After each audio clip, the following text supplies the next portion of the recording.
Anak, kunin mo yung cellphone ko sa kwarto. May tumatawag ata. Ah, sige po, Nay.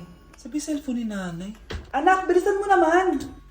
Ay, salamat naman. Nakatae din. Scarlett, ba't nandyan ka? Eh, di ba pinukuha ko sa cellphone ko? Pinagsasabi mo, Nay. Kanina pa ako dito sa loob. Nay, eto na po cellphone niyo. Sino yan, Nay? Bakit kamukha ko? Teka lang. Bakit dalawa kayong Scarlett?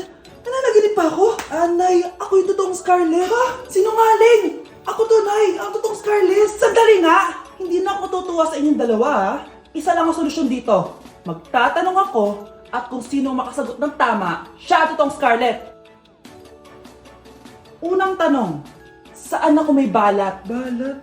Ah, Nay! Sa puwet! Nay! Sa kifi. Tama! Kifi. Ha? Totoo ba, Nay? O, diba? Alam ko. Susunod na tanong. Ano ang timbang ko? Mukha kang 100 kilos, Nay. 75 kilos? Tama! 75 kilos! Yes! Huling tanong. Ano ang birthday ko? Birthday? Mahina pa naman ako sa ganyan. April 14, 1977? April 15, 1977. Tama! Ikaw nga ang totoong Scarlett! At ikaw, dahil talo ka, lumayas ka na dito! Impostor! Ay! Sino ba kasing Scarlett na yun? Bakit kamukha ko siya? Anak, kilalang kilala mo talaga ako, no? Siyempre naman, Nay. Anak mo ko eh. Worth it lahat ng pagpaparetoke ko dahil sinira mo ang mukha ko noon. Ngayong napaniwala na kita, gaganti na ako sa'yo. Nay! Impostor? Bakit nandito ka, ha? Walang iya ka? Bakit mo ako ginagaya, ha? Baka nakakalimutan mo. Nanay mo ang sumira ng mukha ko. Ha? Wow! Hoy, Sofia! Tandaan mo! Katulong ka dito, di ba?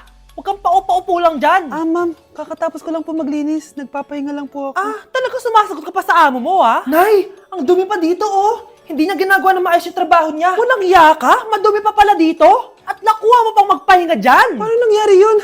Ma'am, nilinis ko na po yan. Maniwala po kayo. Oh, eto. Yung mukha ko! Ang sakit! Ayan, pati mukha mo, dudumi na. Umalis ka na dito! Tatanggalin na natin ha. Buti na lang talaga mabilis kang gumaling. O ayan, kuhang-kuha yung mukha ng pinapagaya mo. Dok, kamukha ko nga siya. Pinag-ipunan ko talaga to. Nagtataka lang ako, yung ibang tao, mga artista yung pinapagaya ang mukha. Eh yung sa'yo parang normal na tao lang yung pinagaya mo. Dok, may kailangan lang akong gawin. Kung ano man yan, mag-ingat ka ha. Ano? Ikaw si Sofia?